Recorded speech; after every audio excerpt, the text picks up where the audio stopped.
not live, he couldn't be here today, but he recorded a special message for you. So I want to give him the floor first.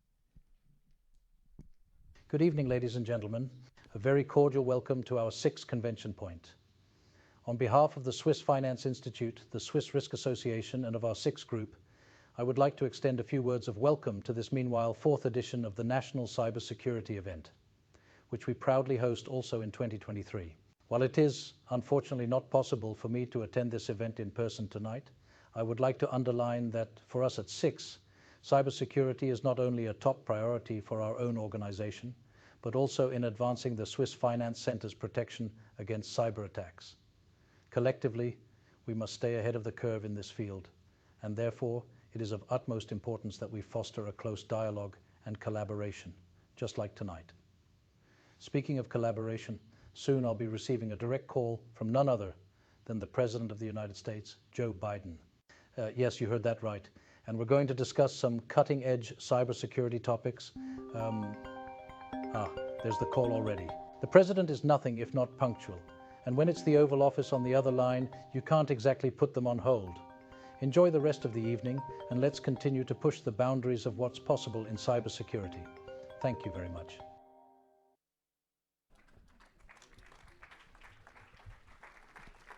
I'm of course extremely pleased that our boss has these connections. I mean, this helps me as a CRO to make my life much easier. Yeah, I mean, having that connection with the US is great.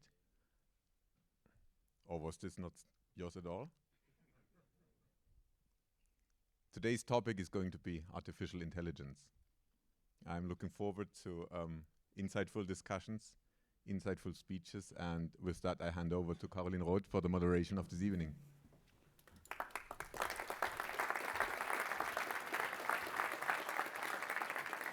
Hello everyone, a warm welcome from myself as well. My name is Caroline Roth. It's my pleasure to be back here to be moderating this year once again. Rest assured, I'm the real deal. I'm not fake.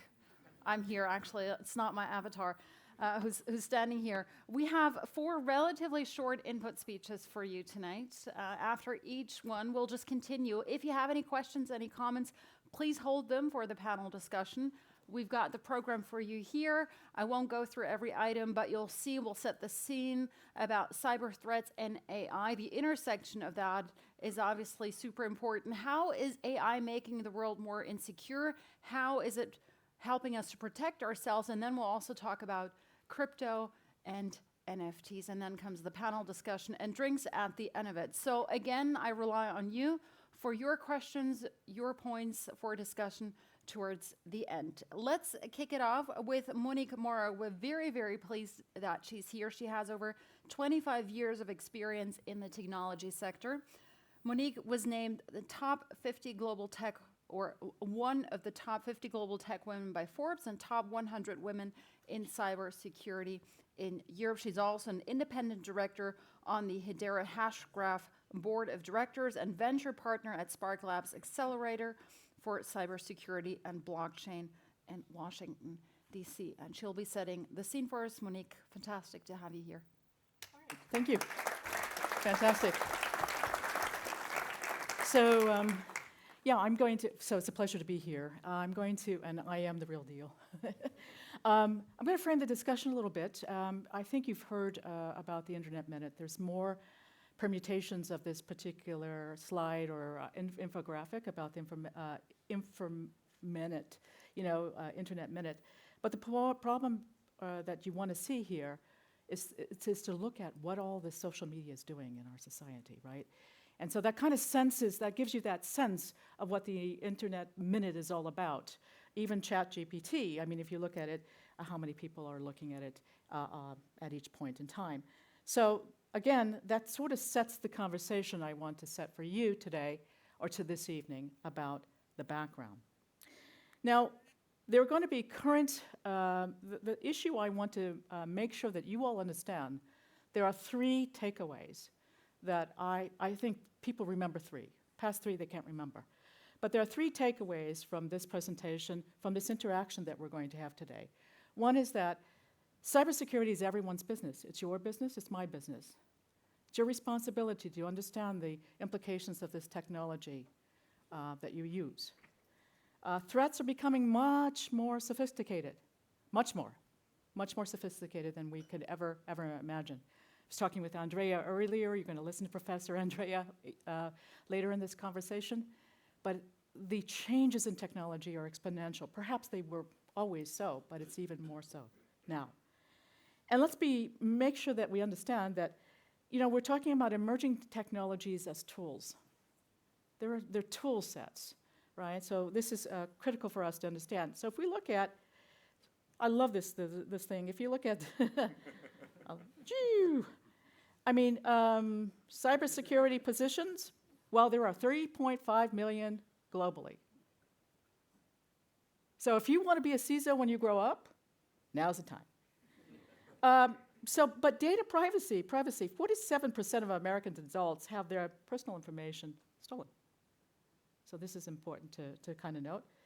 Data breaches, oh wow, 33 billion records stolen by cyber criminals, by 2023, and cybercrime is predicted to cost, well, you get the numbers, right? Cyber attacks happen every 39 seconds. So you can be sure that there are going to be attempts to you personally, or attempts to your company, or attempts to your organization as we move forward. But let's frame the conversation. Who do you trust? Do you trust any of us? Do you trust the speakers? Do you trust the organizations? Do you trust the researchers? Who do you trust? It's a trust issue at the end of the day. So the top 15 cybersecurity threats you can imagine, there's ransomware, where there's social engineering. You can think about all of these attacks. We're going to talk about a little bit about AI and artificial intelligence today. But there is going to be all kinds of interesting attacks that we see that become much more sophisticated. Mobile malware, zero-day exploits, and so on and so forth. Insider threats. How many of you know what an insider threat is? I can call your organization, say, I'm so-and-so.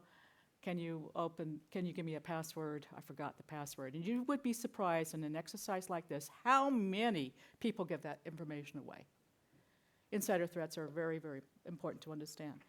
So lots and lots are going on. And so if you're this person, like this lady in this photo, you're kind of going, quo vadis?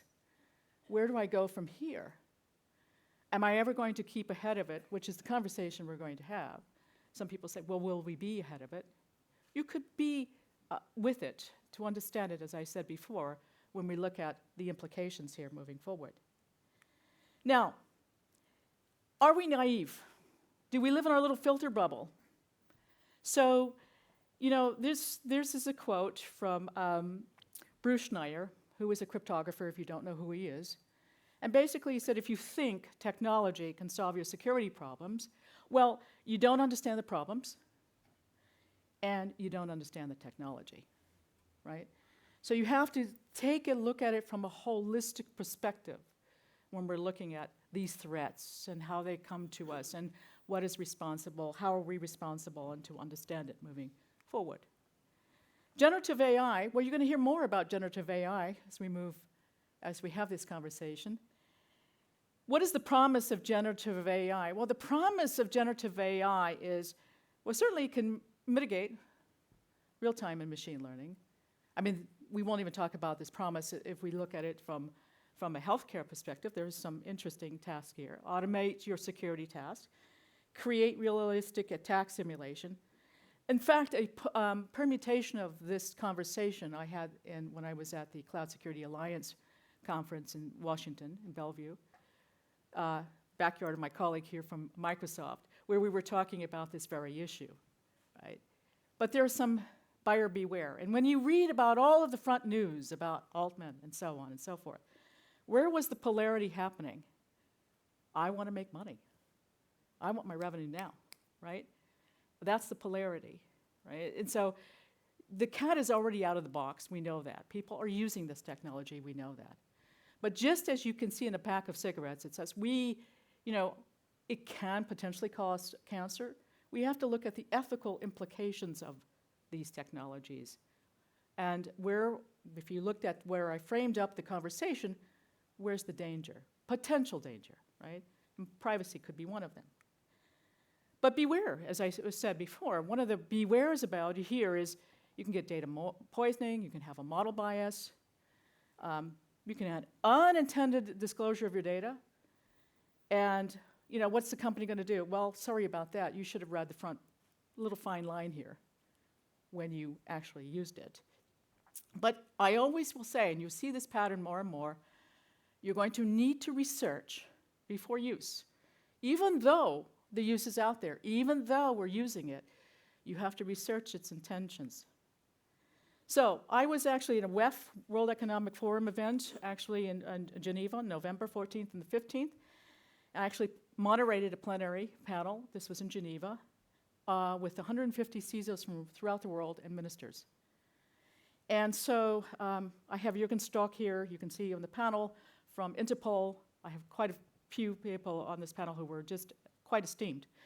But one of the things that basically you see there is there are some issues that we have to pay attention to when we look at generative AI and the issue and the problems that are not easily solvable at this point in time.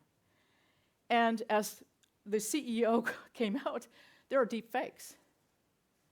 You don't know. When we're talking about the elections that are coming out throughout the world, right? This is a very big concern in governments. And by the way, your voice is no longer your voice. All I have to do is ring you up, get a snap of your voice, and then I have you. I can create anything I want because of your voice. That's how sophisticated this technology is. And that's where we have to become very, very aware. And this awareness, this is why we're having this conversation, is very key for us today. Quantum. So, because I'm setting the agenda about what's coming up, quantum computing. So one of the things about quantum, and especially if you speak quantum, which is really interesting, is that, well, guess what? They're predicting that the first breaches could occur in 2030. We were talking again about exponential, technology race here. And so the first breaches are predicted to occur. And so with quantum, what is the problem here? It's going to be your cryptography. And so the country, because I'll talk about the issues of nation states, that starts to get into this space more and more will rule in your quantum cryptography space. So you have to be very, very concerned. It's tangential to the conversation, but still relevant to be highly alert to. Nation states. Well, I'm going to focus on two of them. One is China, one is the Russian Federation. And so the Chinese government, you could read this, they've made no points, no issue about it on their 5-year planning. How important AI is, let alone security, blockchain, et cetera, how important that is. And they've actually started to plan for it. They have a strategy that is at the country level strategy. And they are investing $200 billion, probably around dollars in the industry, to make China the world leader in AI in 2030. To make China the leader in AI in 2030. This is the reference, but now think about, as we will have this conversation, the implications of what that really means when you're talking about that. Let's go to the Russian Federation. Putin basically stated, the country that leads the world in AI and all its permutations will rule the world. And fundamentally, they have 65 AI projects, at least, within their National Security Directorate, running. So you have to think about the strategy. What is the strategy for Switzerland? What is the strategy for Europe? What is the strategy overall? When we're thinking about it, because you have to look at that intersection of this type of technology with the nation states as a whole. And he is on this path, as is China, and as other nation states, in terms of looking at how AI can be very, very interestingly used to be the leader, but also making sure, when you look at it, what it's going to be ensuring for the security perspective. Now, there was a joke about Joe Biden, but in fact, he does have an AI strategy. So I think that's kind of interesting to look at. So what does that mean? Are we in a technological race today. Live by the bullet. I used to be a researcher at Humboldt in Germany, Berlin, the Internet Society, and there was this live by the digit, die by the digit mantra. Is that what's going to happen? Live by the digit, die by the digit. And you're kind of seeing that more and more. Now, it's not here. You know, cybersecurity specialists will put the fear of God in you, rightfully so, but it's only because you need to be aware of it, right, this awareness. So is that where we're going? So as I come to a conclusion here, I want you, as part of the conversation, as we move forward, is to understand the implications of this technology to you. Understand it to your organization, understand it think about what is the potential for abuse, etc. Research always. Research always and ask the questions. I think that's going to be very, very important. There's not a lack of data out there. Perhaps there is too much, but that's something that we have to think about. How do we parse that data, right? And remember one thing, cybersecurity is everyone's responsibility. I always say that. Everyone. You can test it within your organizations. You can test the phishing attacks within your organizations, and you would be surprised how many people bite. And they bite unnecessarily. So those are something to sort of be aware of. And there's the ethical component of it, because I'm in the IEEE Electrical Engineering, International Electrical Engineering Society, and I look at ethics in these space. It so happened that that group opened up at The Hague in 2016 about automated systems, about what does warfare look like. So I think this is going to be an interesting conversation for us, and I look forward to my other colleagues preparing you for more. Thank you very much.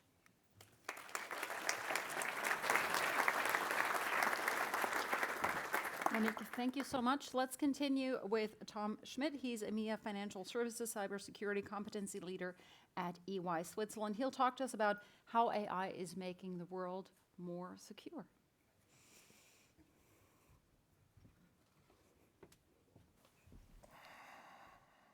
Do we have a little clicker? Thanks. Also, very warm welcome from my side. And when just thinking about artificial intelligence and cybersecurity, obviously you can tackle that from different dimensions. And I would like to call 3 of them. 2 of them I'm going slightly to touch in the 15 minutes, and the other one is then my colleague, Roger, who is looking from the other side. So cybersecurity, artificial intelligence, it's obviously very, very relevant when you're talking about artificial intelligence in the use of the attackers. So the misuse of that technology from the attacker's perspective. But there's another dimension to cybersecurity as well. When you want to implement the artificial intelligence technology yourself, be it internally in the company or for the usage with your clients in the client interaction. So how do we make sure that this is done in a secure way with the data you're using, with the information you're providing to your clients or to your employees? And the third dimension, obviously, usage of artificial intelligence in the cyber defense, where a lot of tools, technologies are available nowadays also to make usage of that new technology basically that's coming up. It's not that new, as we will see from that perspective. I will shortly cover the attacker side and also when artificial intelligence is used within a company for the employees or the customers. And obviously Roger will then talking about using of artificial intelligence from the defense perspective. So the title, how is artificial intelligence making the world more insecure? When we talk about artificial intelligence, just a quick recap, it's not new at all as a term. We have already seen that in the 1940s where this term was coming up. What made it really specific and special and why we are sitting nowadays or today here in that room is the last step we have seen with basically generative AI, which really was raising the interest in that technology. We have seen a lot of artificial intelligence winters in between. So we came up with artificial intelligence for a couple of years, not a lot happened. Then machine learning was coming up. Based on that, then the deep learning on neural networks. And now we are in the age of generative AI. And that really hit the public and is a technology to stay. I fully believe this is a complete different story to what we have been discussing regarding blockchain or metaverse or other topics which are also relevant from a cybersecurity perspective. But this is another dimension. This is a changing technology that's here to stay.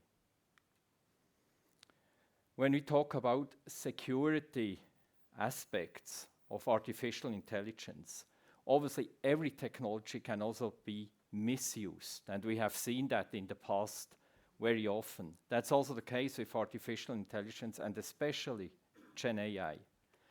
I will quickly touch on that. We have already seen deepfake or discussed deepfake.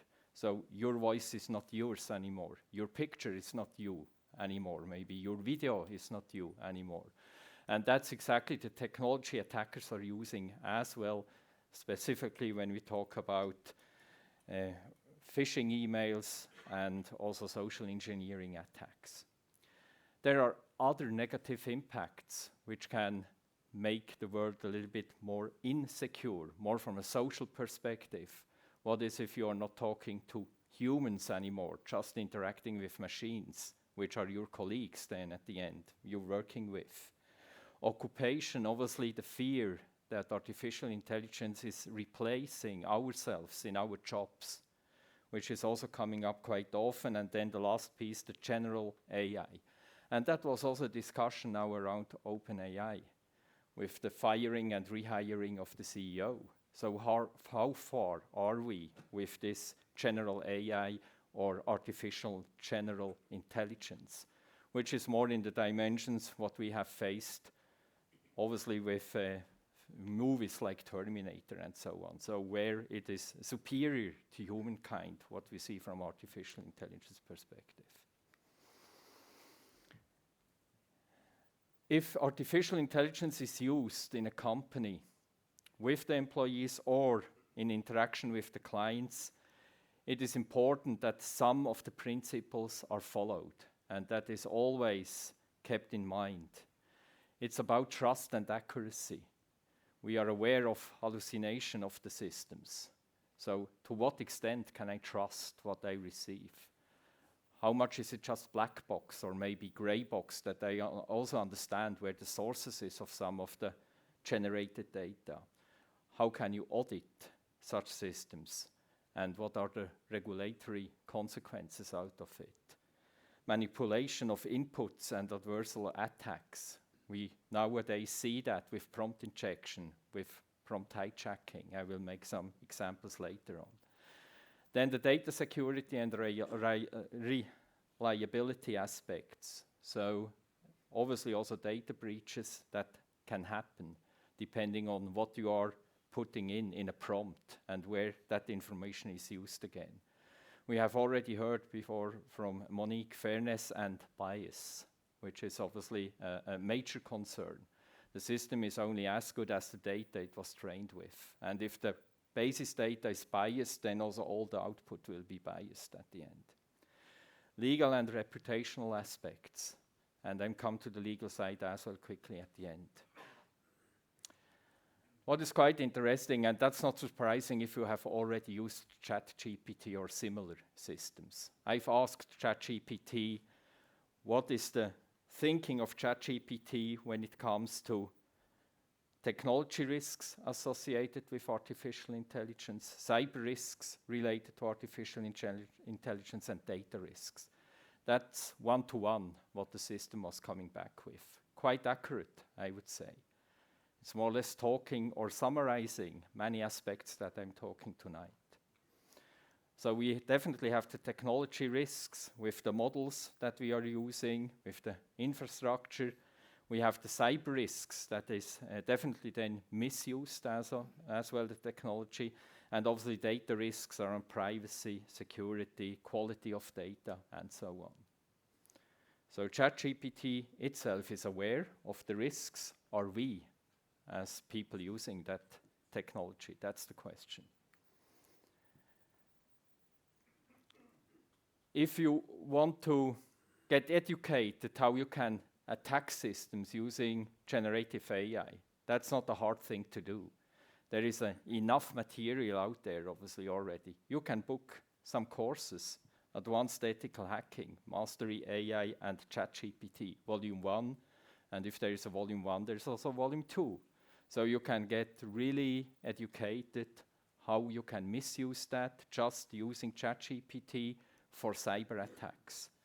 Or there is also a good example, someone who was just doing prompt injections, and then it's a little bit over the top, the title, but it goes in that direction. How do I build a 0-day just using ChatGPT prompts?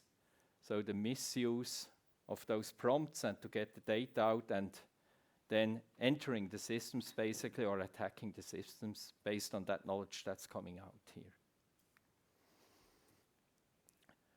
From an attacker's perspective, there are many ways how especially generative AI can be misused. These are just a couple of examples. There is not only the large language model which is used by ChatGPT. There are other language models around, as well in the darknet or with other means. We talk about hack GPT, fraud GPT, that is helping you, if you are on the attacker side, to be efficient with that new technology, to create attacks that you are in a better state to attack the companies afterwards. We have already heard phishing. Obviously, you can use ChatGPT to generate phishing emails, even individual phishing emails very quickly to send them out, that they look differently from email to email, that is less easy to detect as a phishing email. Obviously, you can use the deep fakes, as we have heard, be it voice, be it via video.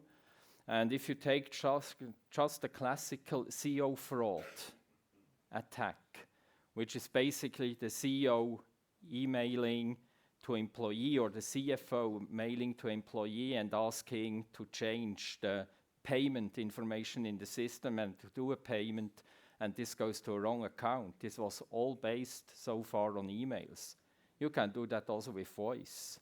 And if the CFO is calling you, it might be difficult to understand this is not the CFO, this is another person, just mimicking the voice. So attacks we are already aware of are getting more sophisticated. We have heard that from Monique as well. This is definitely the case with the help of AI, generative AI. The hacking of the large language model itself is a new discipline, obviously, which is directly in connection with that new technology. And that's also prompt injection that you can see there. And if you want to get an idea of what you can do with prompt injection and what that means, chatbot jailbreaking, you have a URL here where you can try it and figure it out yourself. Quite interesting to see what the people are coming up with from a creativity perspective as well. We have AI-powered malware. We have seen the AI-powered cyber attacks have been ranked on number 5 as in the 15 most relevant cyber attacks. Already on number 5, this is going up, obviously, with the possibilities.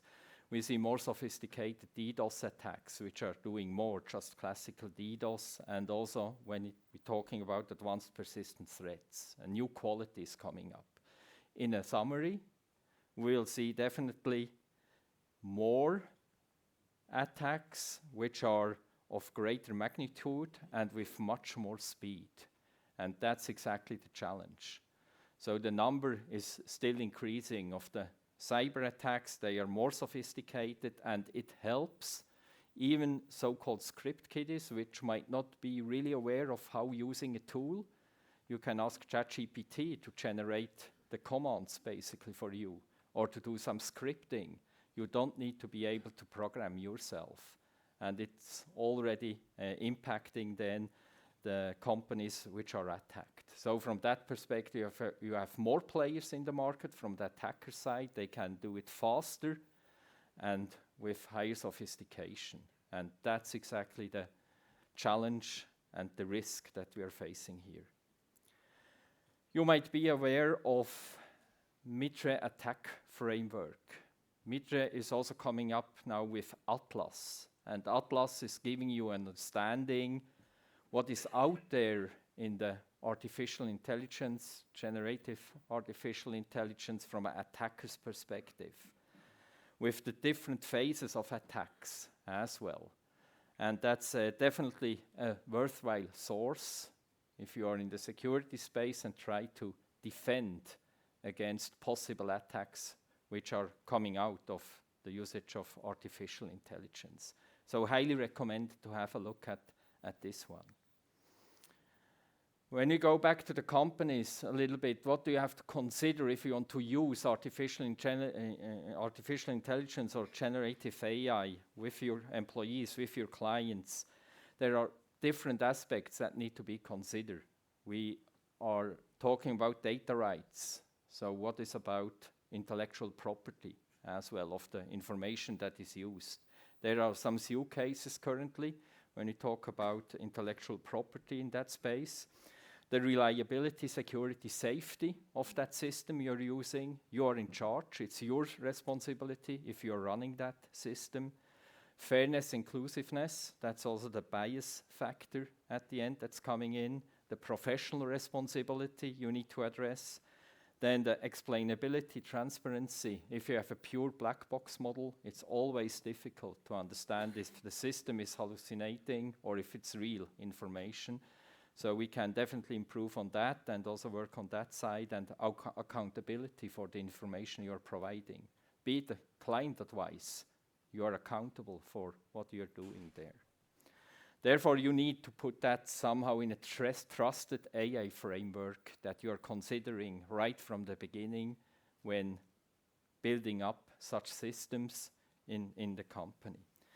And obviously also the regulator or the states are aware that there are certain risks. You probably have already heard about the EU Artificial Intelligence Act that is currently under preparation. It will be delayed to the original time schedule. They wanted to have it ready more or less now in December, that it can be ratified, but it's delayed. But something is coming up, not only in the EU, obviously also in the USA, where this is already a topic, but also in Switzerland, as you have probably seen and heard from the Swiss government. How do we safely and securely use AI, and what are the boundaries?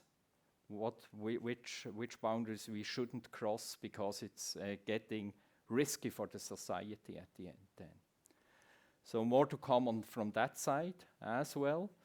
And as said, this is definitely a topic that is going to stay, and more companies will need to take here a position how they want to continue with that technology and what are the associated risks. With that, I'm ending my part. Thanks.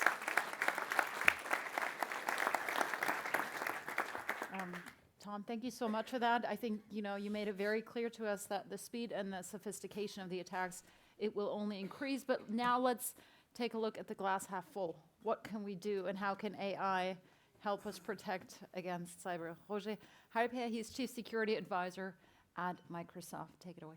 Thank you, Caroline. When I was looking at my picture, I think I need to use some AI to make something which is reasonable. Taking it up from Tom, if you want to play with prompt injection and this kind of stuff,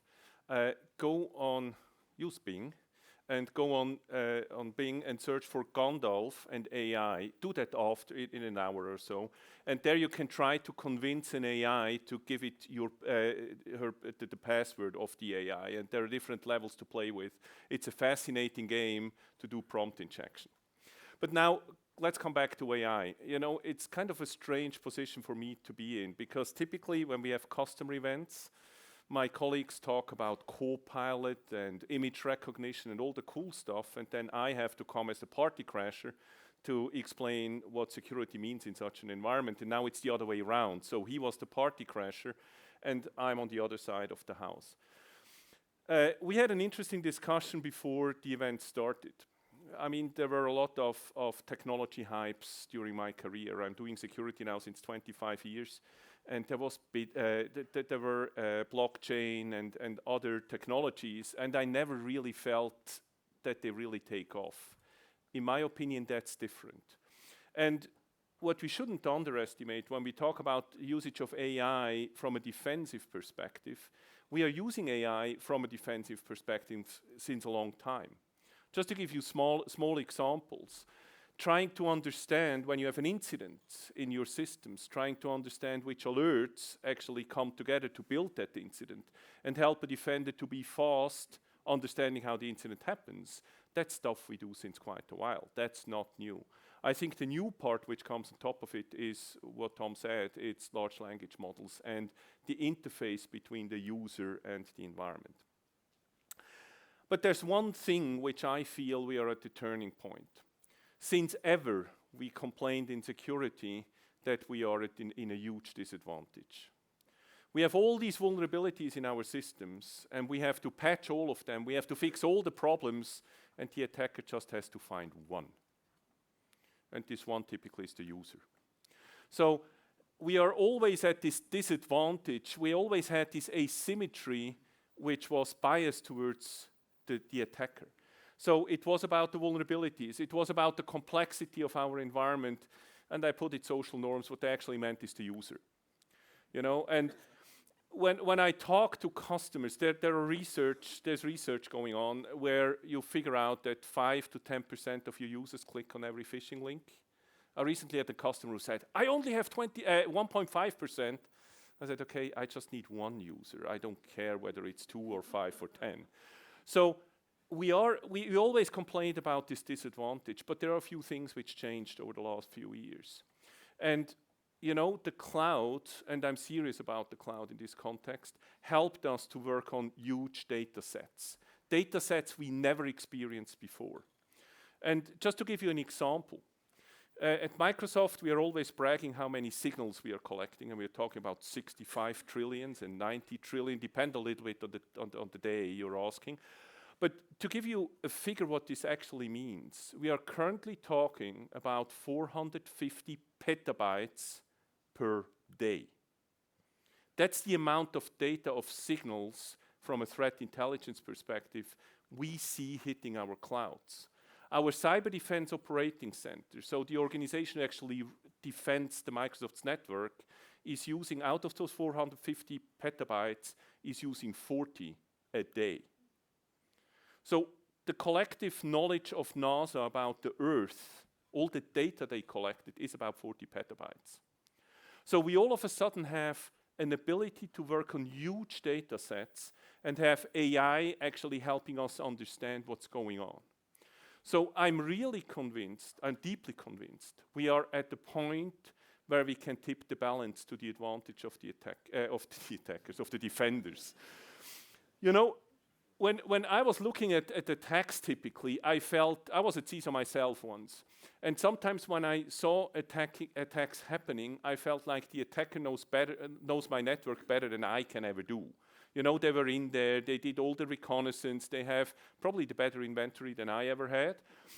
But if you think about it, we are complaining about shadow IT, those users, you know, connecting their own access points to your network and stuff like that.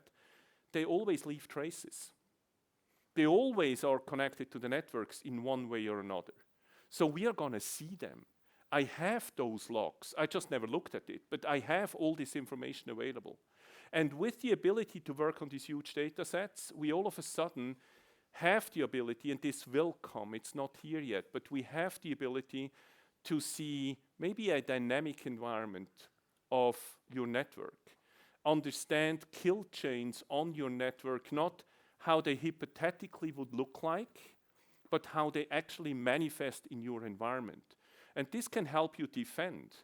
If you talk to manufacturing companies, they typically tell you we have thousands of vulnerabilities in our environment, which we'll never be able to patch.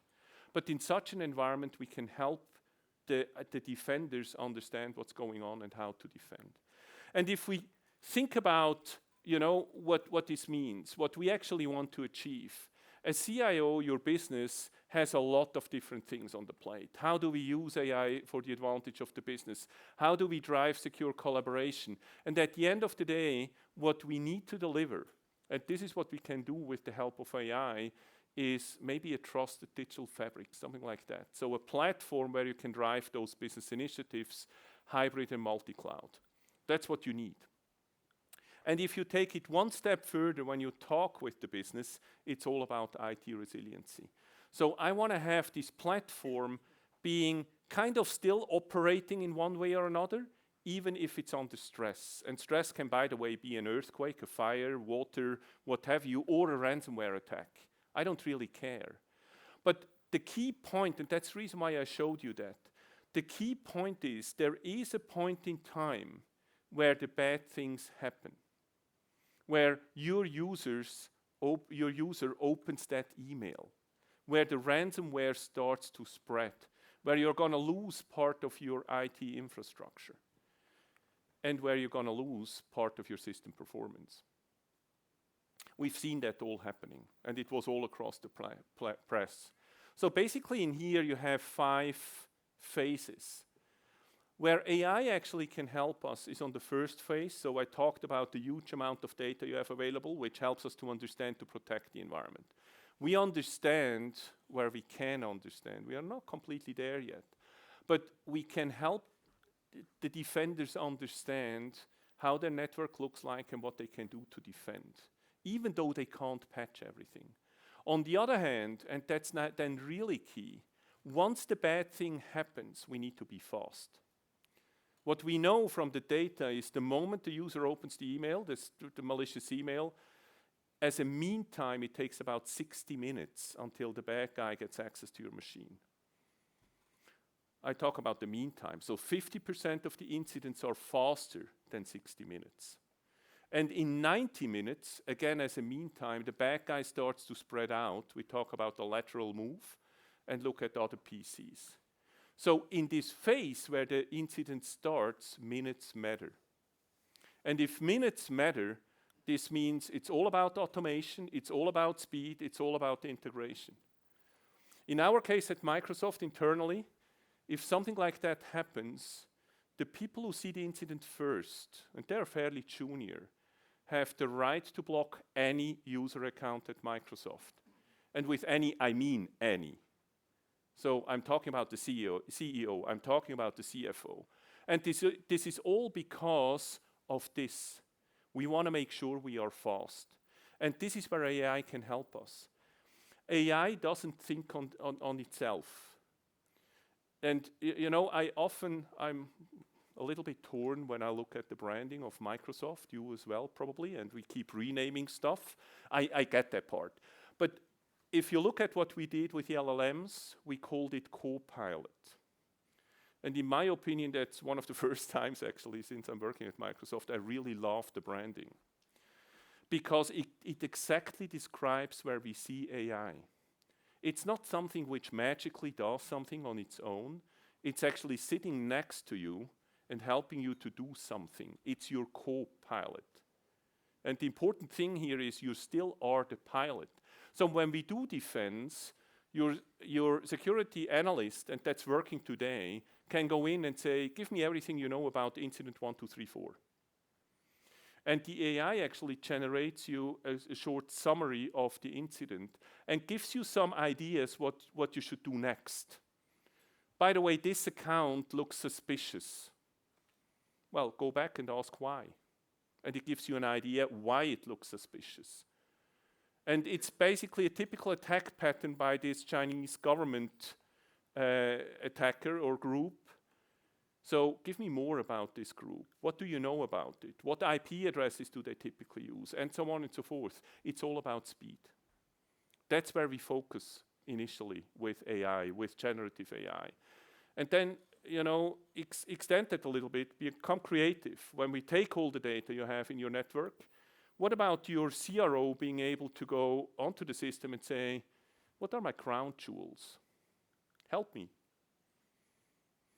How could I protect my crown jewels better in a language which a CFO understands? And that's not something I'm hallucinating. That's actually at the edge of happening. So the first time ever, I feel we are in front of the bad guys and not always running behind. And one of the reasons is we have the data, we have an infrastructure the attacker typically doesn't have, and we are innovating at a different pace as most of the attackers. And I'm serious about that. I feel that we are at the edge of getting ahead of the bad guys the first time ever. Now, Tom talked briefly about AI for security and security for AI. I just want to piggyback on that briefly, because I feel like we are often mixing stuff when we talk about that. In my opinion, there are 4 cases how you use AI. The first one is you buy an application with AI built in. You're using that already in a lot of cases. We were talking before, and then somebody said, I'm getting the Copilot, I'm in the pilot now for the Copilot, I'm getting the Office 365 Copilot. That's exactly what's happening here. You're buying an application with AI built in, and in the case of Copilot, it's up to a given point, our job to make sure it works. Will it never hallucinate? It will hallucinate. But typically you're 80% there. It really rocks. It's a lot of fun. The second one is you use AI as a platform, as a service. So you use OpenAI's version of AI. You go on Azure and use AI and build your own application on top. So the responsibility moves more to you to protect it. You do a fine-tuning, so you adapt the model a tiny little bit. We made a lot of good experience with fine-tuning to force the model to behave the right way. So we use it in the security Copilot environment a lot. We didn't make a lot of good experience to make it use your data. You actually ingest your data. It's then more case 1 or 2. And the last one is you build your own models.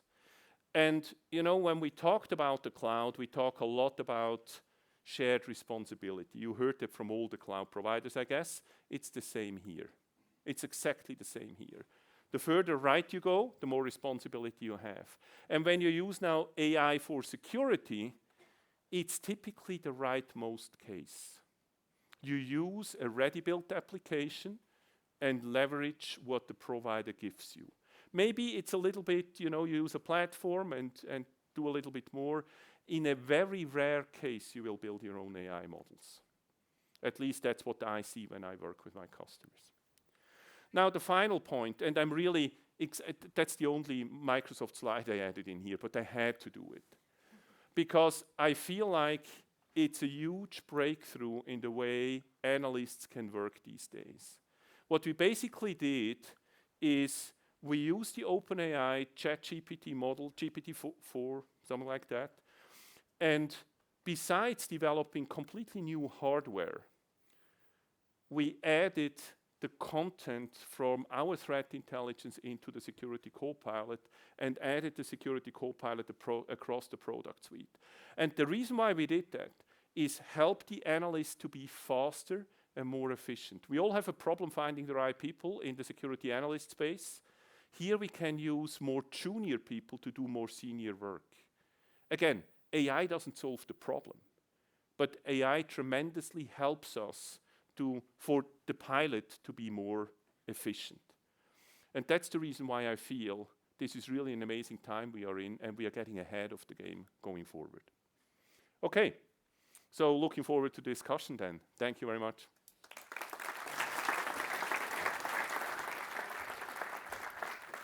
Let's get to the final input. Now we'll take a look at cybersecurity through a different lens, the lens of NFTs, crypto. Anyone remember NFT? It was once worth a lot, not so much anymore. We'll see where it goes.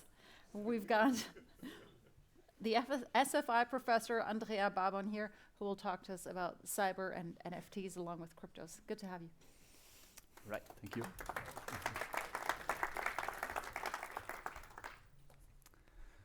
All right, so good evening, everybody. Thanks for being here. So let me start with a question. Have you ever had your social media account being hacked? Well, if that happened to you, please know that you are in good company, because even Vitalik Buterin, the founder and creator of the Ethereum blockchain, fell for it. And I claim that this guy here is not an ordinary person. So especially when it comes to computer science, let's say. First of all, he was only 19 years old when he published the white paper proposing Ethereum and the innovative concept of smart contract. Second, he has an astonishingly high IQ of 257, so that makes him smarter than 99.9% of the global population, according to the IQ test. And finally, he used his intelligence to build a fortune, so his net worth is now more than $1 billion US. But nevertheless, a few months ago, back in September, his Twitter account was hacked. Okay, and the hacker managed to leverage his account to steal hundreds of thousands of dollars from his followers on Twitter. So today, I will tell you about this attack, a few more details about it, and then how to protect yourself from this kind of exploits. So here's the attack in a nutshell. So to start, the hacker managed to take control of Vitalik's phone number. So he did that by socially engineer an operator at T-Mobile. And once he had control of his number, he could intercept all the incoming text messages and phone calls. And he used that power to reset Vitalik's Twitter password through the means of one-time code sent by an SMS. So once he had the control of his Twitter account, he quickly made a tweet advertising the free giveaway of some commemorative NFTs, celebrating actually a coming upgrade to the Ethereum blockchain. So if you don't know what an NFT is, let me quickly recap. So NFTs stands for non-fungible token. So those are uniquely identified tokens on a blockchain, and they represent the ownership of a digital asset of some kind. For instance, you may have an NFT representing a digital artwork, an audio or video file, and they became famous actually because at some point they achieved huge valuations. For instance, if a renowned artist issues an NFT, or a popular company like Nike or Adidas, or a famous association like the Ethereum Foundation, then those NFTs may become very valuable very quickly, especially because they are usually in limited supply. So because of that, when people saw this fake tweet on Vitalik's account, they rushed into clicking on a phishing link contained into it, and they were brought to a fake website where they could claim their free NFTs. So they quickly connected their wallets to the website, and inadvertently they gave access to all of their cryptos and NFTs to the hacker, and they clicked confirm, this button here, okay? And so the hacker was able to drain their wallets and steal about $700,000 worth of cryptos and NFTs. So now let me try to break this down into two pieces. So first I will tell you more about the SIM swapping attack, and then how to drain a crypto wallet. Okay, so first time, SIM swapping. So that involves the hacker actually making a phone call to the phone carrier's company of the victim, in this case T-Mobile, and trying to social engineer the operator to make him believe that he's actually talking to the victim. So when the exploit is successful, the operator will accept to redirect the entire phone traffic from the victim to the hacker's phone number, so that the hacker has full control and can receive all text messages and phone calls directly to the victim. Actually, these kind of attacks are not so uncommon, and T-Mobile and other phone companies in the US and worldwide have been sued multiple times by a number of their users that got their SIM swapped. And according to the FBI, this kind of attack is on the rise, and it has been increasing by more than 40% over the last 2 years. And also, according to the Federal Bureau of Investigation, over $150 million were stolen with scams based on this kind of technique, only in the US, I believe. And this is especially powerful when dealing with social network, because most of those websites, they actually allow the users to reset their password just by the means of an SMS, right? So this is the case on Twitter or X, if you want, where Vitalik Buterin actually has more than 5 million active followers, right?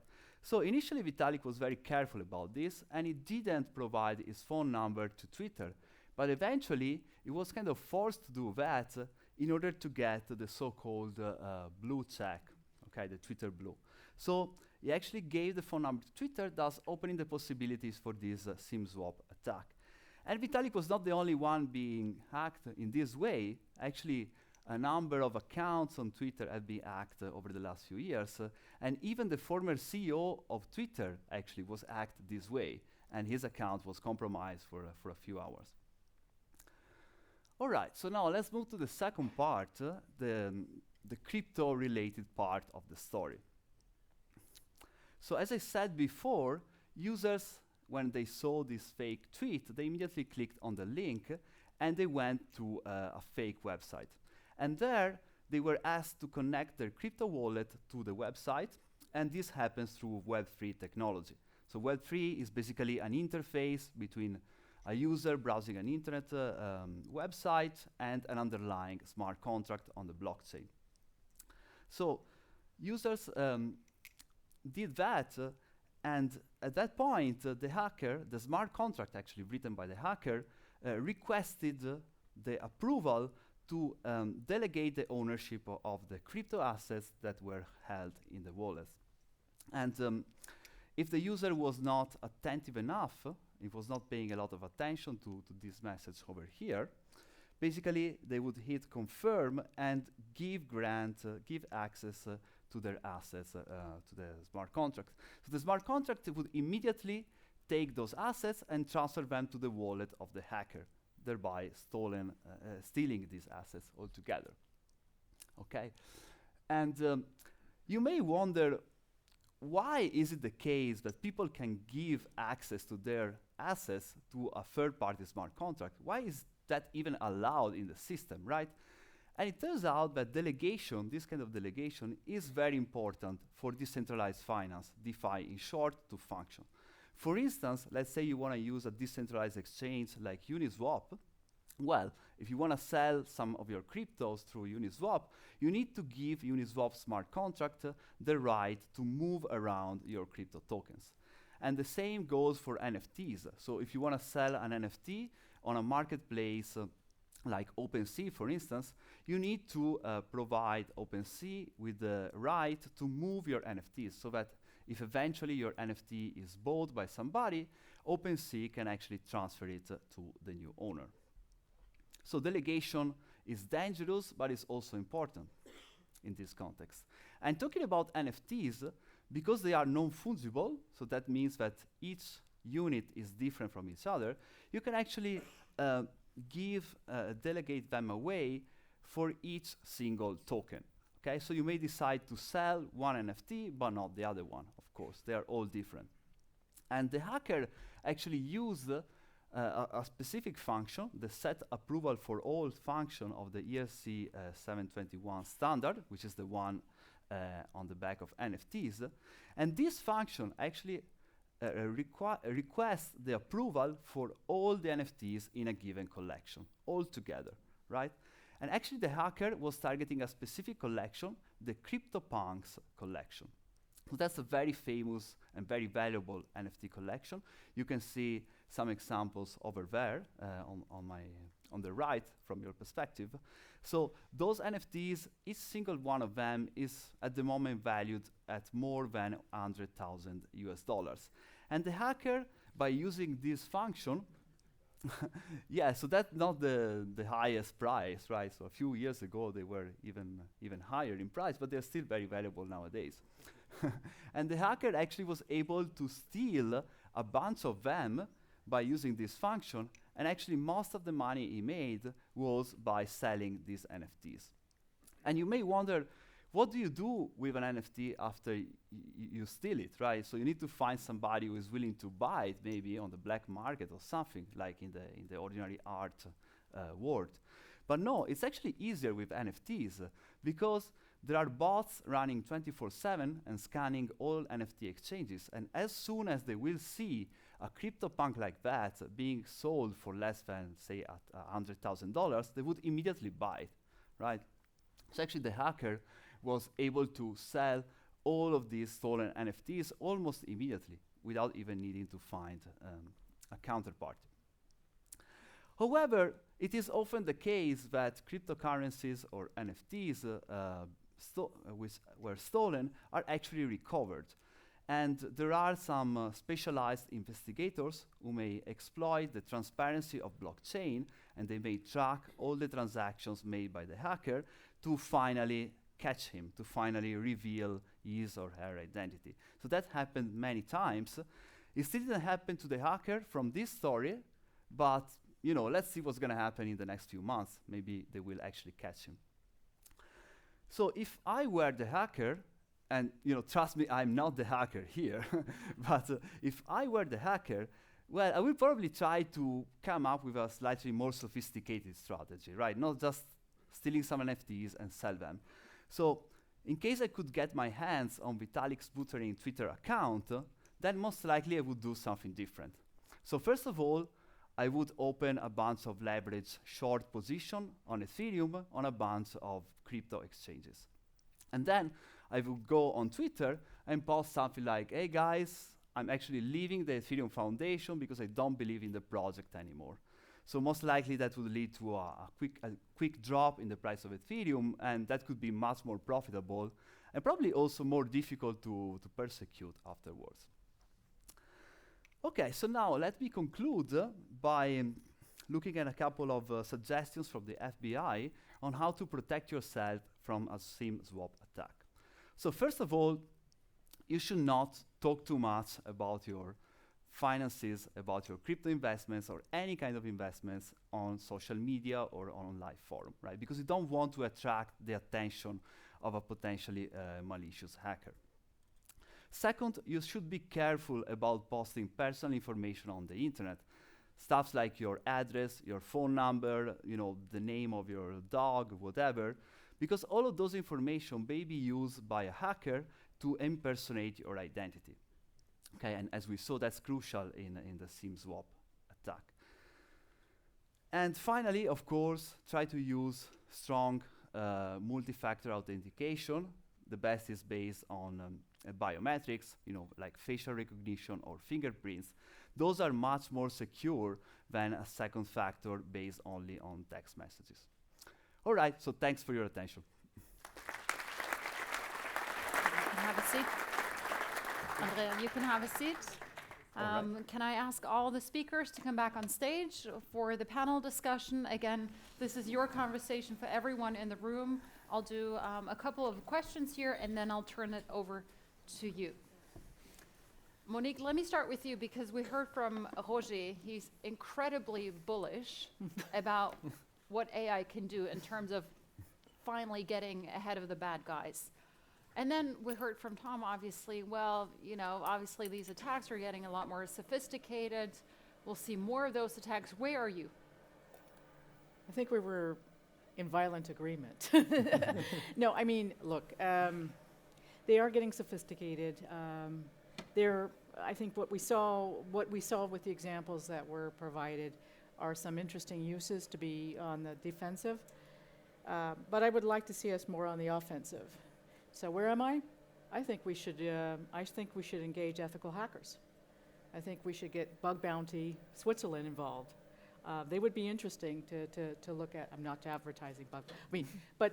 I mean, the ethical hackers. You're trying to look. One of the things that I realize, and talking with a lot of folks who are in the dark, who look at the dark net, is that the earliest adopters of the technologies are the ones you're trying to protect yourself from.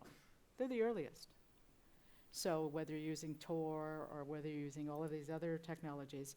And so I think one of the tools in the toolbox is to always probe your systems and be more on the offensive. And there's some companies throughout the world, and certainly in Switzerland, that are in the process of doing that or offering a service.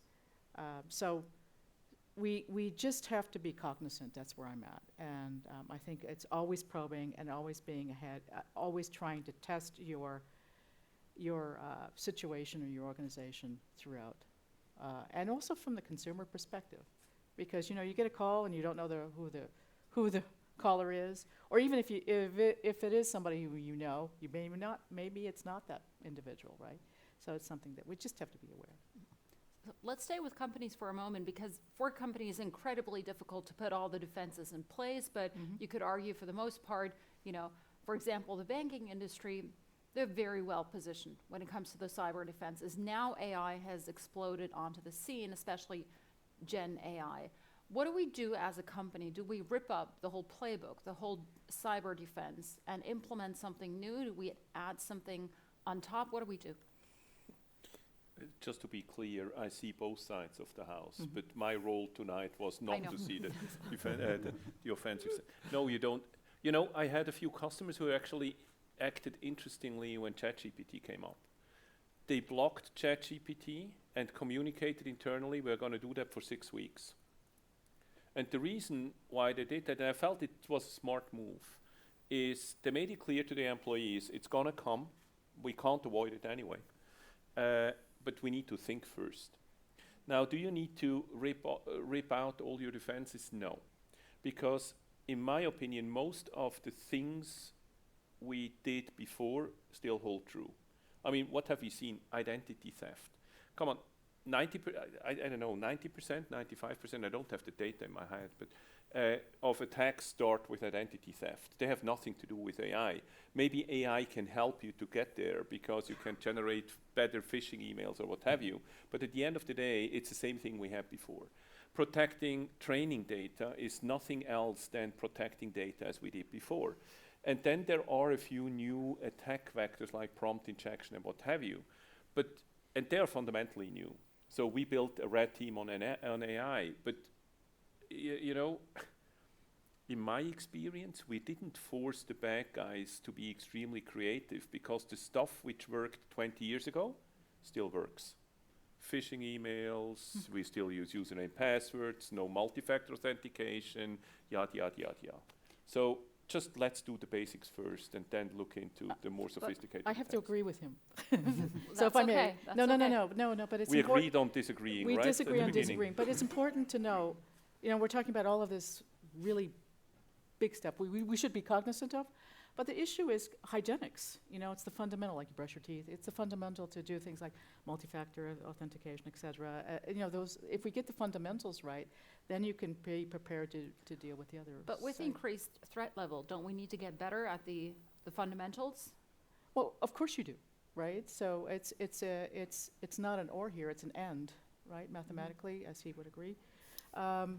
But it's of course you do. You have to be much more cognizant of it. But some people, you would be so surprised. Some organizations do not even get those fundamentals right. The passwords are 1, 2, 3, or whatever. I mean, you would be so surprised. And so I think just getting that right, and yes, being very cognizant that it is getting much more sophisticated is really very important. You know, look, this is a fintech environment, but when something bad happens, I mean, it's like who is responsible at the end of the day, right? And we all have to read the front print. Well, sorry about that. You didn't read the front print, so Bank of XXX is not responsible. So we have to be really responsible here, and as individuals and as consumers at our level. I think you raised a really important point, and I think, Tom, you brought it up as well, the question of liability. So AI all of a sudden opens this whole new world of, you know, things that can potentially go wrong. We know that cyber security or cyber attacks very difficult to ensure. So now we've got this added layer of complexity and added layer of risk. Who wants to insure against that? Who's liable in the end? Yeah, so if you're using the technology to provide your services, then obviously you are in charge for it, right? Even if you have a third-party provider that is providing some stuff to you, but you're using it in your own products, then it's you who is liable for it. And obviously the insurability of cyber attacks, that's a completely different discussion. That's already nowadays a big issue, and obviously there is always a cap and a limitation what you can be insured at the end. And it's very difficult for the insurance companies to understand what is the right premium for what they are insuring at the end, because the historic data is still missing somehow, and what is a complete difference to a classical event is that the cyber attack can hit worldwide at the same time, which is not the case with a fire or earthquake or something like that, and that makes it really difficult to come up with a meaningful calculation, and therefore you will always see a cap, and it's in the first hand it's your own responsibility when you're applying new technology as a company. But one thing to state here with regard to cyber insurance is it's going to be an issue of attribution, right? Where did that source come from? And that's always going to be debated. Usually it is debated. Did you do the right things? Did you guarantee the right areas? So you have to read even in the fine print about what you're buying in terms of what you're getting in terms of cyber security insurance. But it's also, you know, it's one aspect of the whole issue. And so again, it's buyer beware. Mm-hmm. I want to take it over to the audience in a moment, but Andrea, let me come back to you. Obviously, we know that the crypto industry has gone through this very long, prolonged crypto winter. If we take a look at the price of Bitcoin, maybe it's slowly coming out of it. It's had a hell of a year, in fact. But still, a lot of people are asking questions about the viability, not of the fundamental, the technology that's underlying it, but Bitcoin as such, and crypto in general. So fraud needs to be taken out of the system. We had the case of Binance, FTX. They're taken, you know, they're being brought to justice, if you will. But in a way, the security aspect, that's a huge one. People want to be safe when they make transactions, when they have it as a store of value, in a sense. What is being done here? And is enough being done to sort of, for the whole crypto industry to rehabilitate itself?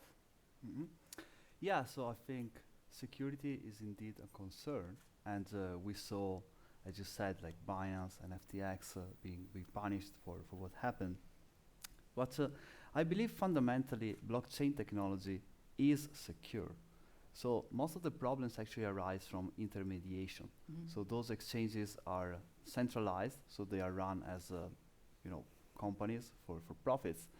And if they are not run in the best interest of their client, then bad stuff may happen.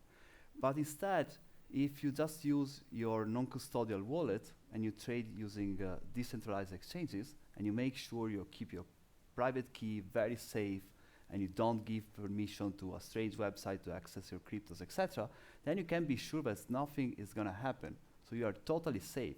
So maybe, in this case, it's not really about regulations, but it's really about how the ability of the users to exploit this technology as much as they can. So once people really understand the beauty and the security of blockchain technology, then basically they can sleep and don't worry about security concerns. But you said it's not necessarily an issue of regulation, if I understood you correctly. Why not? Yeah, I think so, because it's very important, of course, to regulate centralized crypto exchanges, right? As long as people are using that, are using those. But when people will move to decentralized exchanges, then regulation is not really an issue, at least in terms of security there. So a little bit of just a clarification here. Again, blockchain is a tool in a toolbox, right? So Bitcoin's never been hacked. The exchanges have been hacked. So let's get that right. Bitcoin has not been hacked. It's just the exchanges that have been hacked. So you have to look at wherever those exchanges are, that's where what the attacks are going to be. Look at what's happening in the United States when you're talking about regulation. How the SEC, the Security Exchange, looks at crypto, how they look at these assets, and they're going after a lot of the exchanges. I think the CEO of Binance has been pretty much found guilty of all kinds of nastiness. So, so there is regulation, but maybe you have to look at being careful not over-rotating on regulation. That's the whole point. So that's where we have to have the balance. But I think there's a read across for AI as well. Yeah. We're trying to find the right balance here when it comes to regulation. And in the US, there's a lot of self-regulation. There's now this, I believe, this new AI Alliance by a couple companies. They want to make it more transparent, more open. And then in the EU, they always want to regulate a lot. And we'll see whether they can strike the right balance. China, no regulation, or very different kind of regulation. Will we get it right, gentlemen? And what is the right level? Do I really need to get there? I typically try to avoid two types of questions. You know, the ones about legal and regulation, the other one about our licensing model. So they're too complex for me. I don't know. You know, the way I perceive, and that's now my personal opinion, the way I perceive the development around AI is we are all trying to figure out A, how that stuff really works, and B, what it can do. Currently, if you look at the applications of large language models, and this is what we are basically talking about, right? I mean, all the other models are kind of working in the shadows there. When we look at large language models, we do everything we did before, just a little bit faster. And it's fascinating to see, you know, what you can do and how these models work. But we haven't seen disruptive innovation yet, I feel. Where does it lead us? I have no clue. And you know what regulation, in my opinion, but that's my naive view, I'm an engineer, not a lawyer. What regulation should do is actually reflect our social view on certain things. And I don't think we have a view on certain things yet. We need to learn that together. And I don't know. Honestly, I'm pretty blank on that one. Mm-hmm. Tom, Maybe do you want to try at least?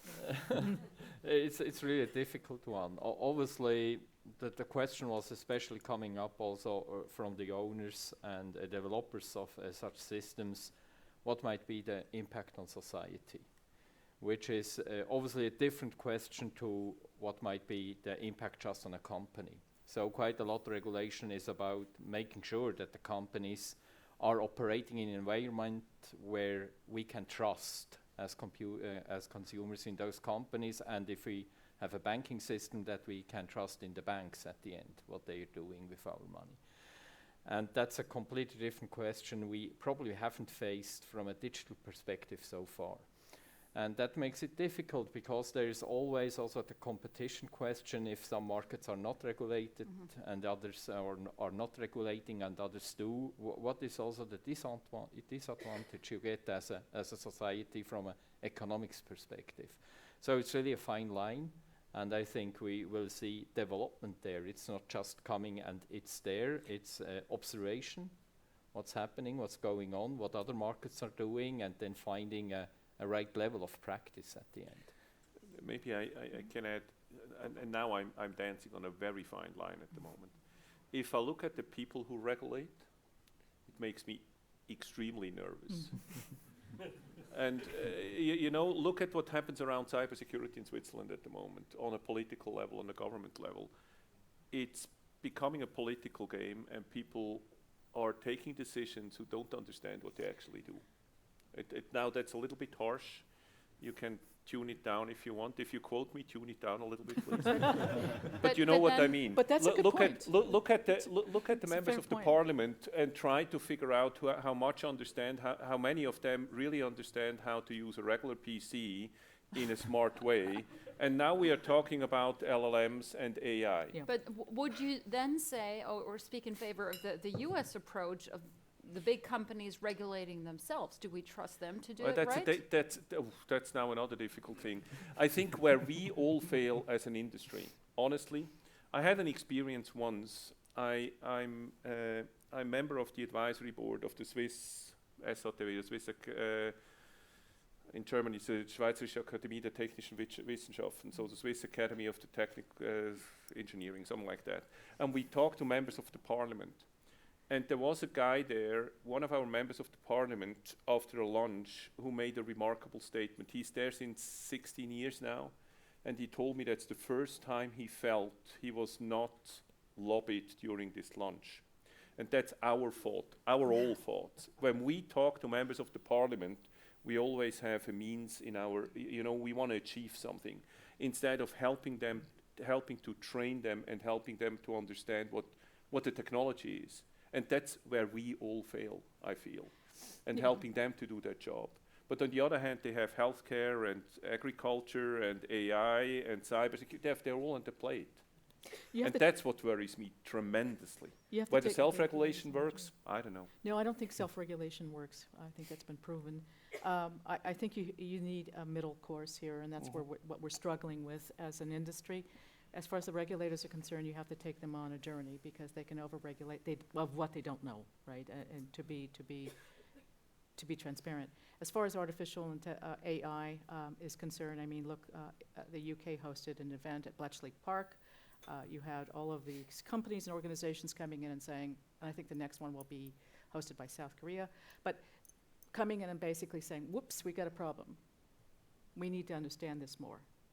And so when we say we got a problem, means we need to understand it more. And that's, I think we're on an interesting path. I mean, Elon Musk was there, for God's sakes.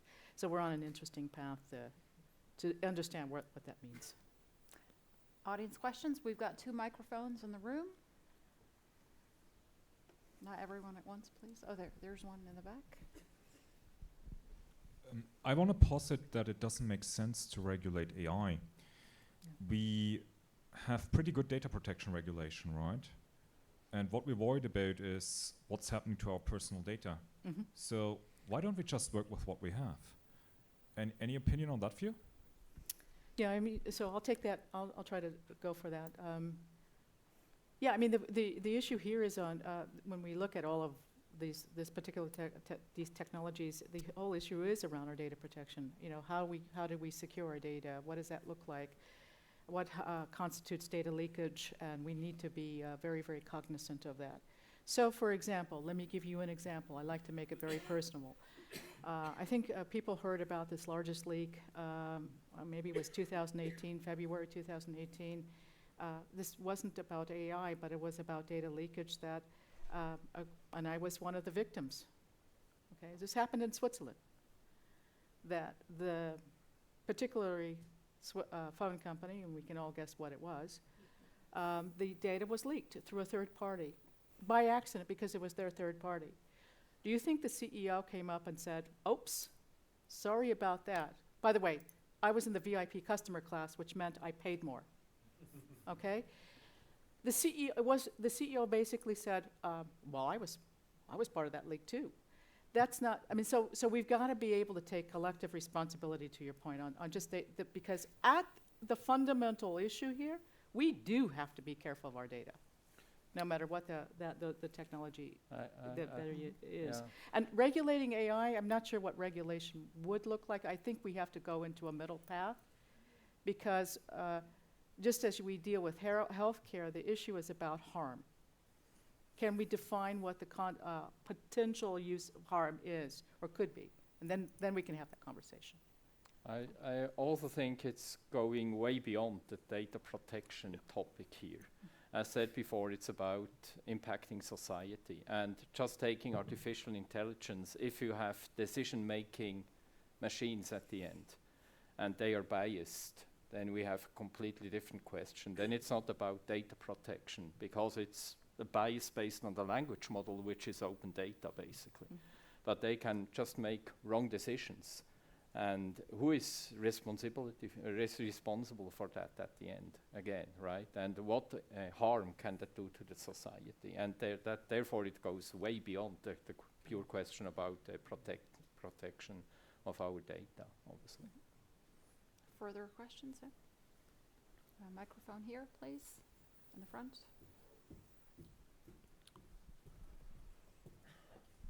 So thanks first of all for your contribution. As always, very exciting. And since it's such a good group of intelligent people on cyber, I would like to ask you one question and another one. The first one is something I care, of course, due to this event. What do you think will be in 3 to 5 years the topic on this stage? Is it like Roger says, no, the room is almost empty and we have solved it? Or what is it quantum? We had this topic. And the second one, and it's really a personal question, I just understand it. So in so many companies, and we know phishing is a big thing, I still see all these emails coming in with domain, I don't know, Microsoft, and you hover around, and then underneath you see, I don't know, a Russian email where the sources come. I don't understand why this cannot be solved with AI. I don't know. Who wants to go first? Now everybody's looking at me. Well, eh? no, well, so, okay. All right. So, But let me take the second one to start with. I'll take the first one. I think, you know, there are some parts what I don't understand. I had that discussion recently with a customer telling me how many emails they get, spam emails and phishing emails. And to be honest, I get none in my company account. I don't know how many we lose because we block them wrongly, but I seriously get probably one every 4 to 6 months. So it's maybe, and we were speculating about that, why this is the case just recently actually, because there was a discussion about the performance of our tools. Maybe it is because our process, how we deal with emails, and especially the ones which are reported by users, is extremely strict. And maybe this can be the case, I don't know. There are a few, there is a type of phishing emails I don't understand why they slip through. I'm completely with you. There are a few others which are so targeted, and this is where AI kind of worries me. As I said, we see the same attacks, just better. This is one of them, you know, a targeted phishing email to you, where I don't have a .ru email hidden behind the Microsoft.com. I mean, that's something we should figure out, I'm with you. And that's not AI, that's actually pretty straightforward technology. The other question, what we are talking about when we are sitting here in 3 to 5 years, if I would know, I would be a rich man in 5 years, I guess, because then I would invest. You know, that was one of the things I always kind of pushed back when I had financial planning when I was a CFO. A CISO, I was never a CFO, don't make me CFO. Because my CFO came and said, I need a 4 years plan. And I looked at him and said, are you kidding me? I mean, I'm glad if I understand my next 12 months, maybe my next 6. If you look how tech companies plan these days, if I look at our planning, I can give you what we do the next 6 months. I have an idea the next 12, and then there's a long list of stuff we could do afterwards. I have no clue, to be honest. So I think, 3 to 5 years, I agree. It's, I think we have to look at the institutions today. You know, will they exist? That's one thing. You know, this is very, very provocative. You know, where is the friction in the institutions that exist that we have today? Yeah, quantum internet, that's going to be very interesting. People say that's 10 years out, but I'm not sure, right? I mean, I actually contributed to looking at how do we secure our infrastructure at a mobile level with quantum. So that's really important to note. So that's one area. And with regard to the attacks, I think where we have to do is, it's something that we have to be cognizant of. Will AI be part of that solution? Maybe as it will exacerbate the problem itself. And that's something that we just have to be aware. I think there are 2 things we will definitely talk again in 5 years, not from a technology perspective, but we'll still talk about the security basics that are not right, as we have done the last 20 years. So somehow we have to make our money, right? Yeah, exactly. But I'm quite astonished sometimes if I see when we do some security testing and I'm coming up with findings I have already written 20 years ago in some reports. They are still around, and they will be still around in 5 years. And the other thing we are still talking about, even if all that artificial intelligence, the attacker just needs to be right once, and the defender needs to be right all the times, and that's not going to change. And that's the challenge that is to stay, basically, irrespective of the technology. Andrea, final point from you, maybe some closing comments here because we're running out of time. What about crypto, NFTs? Will we still talk about that in 3 to 5 years? Well, that's also a very difficult question. So, if I knew about it, I would probably be We'd all rich be in 5 years.